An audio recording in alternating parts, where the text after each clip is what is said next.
Hürmetli abunəçilərimiz, sizlərə bu video obzorumuzda şu görüb duran yılı Texpasport kuzov hamçisti 2022 yıl GK2 Svetdə təyyar Nexus 3 mexanikamiz ko'p paramiz. Etibarlı bo'lib görüb kuzatib barışları so'rab qolamiz. Maşinimizin narxı ma'qul bo'lsa gelib bemalol savdo qilib ketsangiz bo'ladi. Holat ideal 2022, probeg 32.000 kilometr. Mana do'stlar, görüşləriniz mümkün. 32.322 kilometr tuttu. Difrektorlar qoyulan, monitor ustanovka bu o'zini radno chexollarında polikla tashalgan. Mashinada holatda.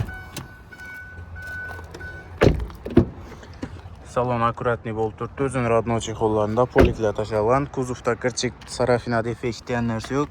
Yumshoq balonlar qo'yilganlari ko'p vaqt bo'lmadi. Top-toza bo'lib turibdi.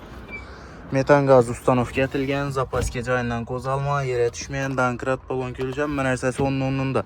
Eldikeyni zavod turibdi mashinamizni. Kuzovda kirchik defekt yo'q. Rodnoy krassiyasi 100%. Ustaga ko'rsatib tekshirtirib, aniqlangandan keyin pul sanaverasizlar mashina.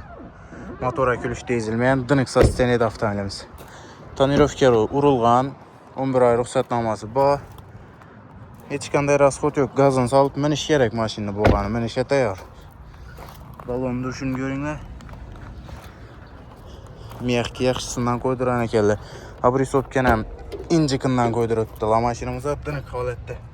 Motora kulish tezilmagan, bezba metan balikeni zavod. 108 milyon so'm bahasi. Kelishlar ustunda. Naqd pul sanayman desangiz, ichida o'zining servis kitobchalari bilan turibdi.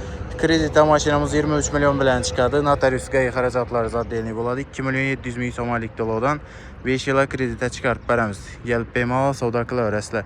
Mashinamizni barter asosidan xarid qilsangiz bo'ladi. Barter mashinalaringiz bo'lsa kelsangiz, hisoblab olamiz, ustini pulini kelishtirib chiroylatib savdo qilib beramiz. Kutib qolamiz amalariz 24 soat xizmatda Bog'ot aka uka avto savdo jamoasi. Kanalimizga obuna bo'lib, bizlarni qo'llab-quvvatlab kuzatib borish niyatidan chiqarmanglar. Rahmat.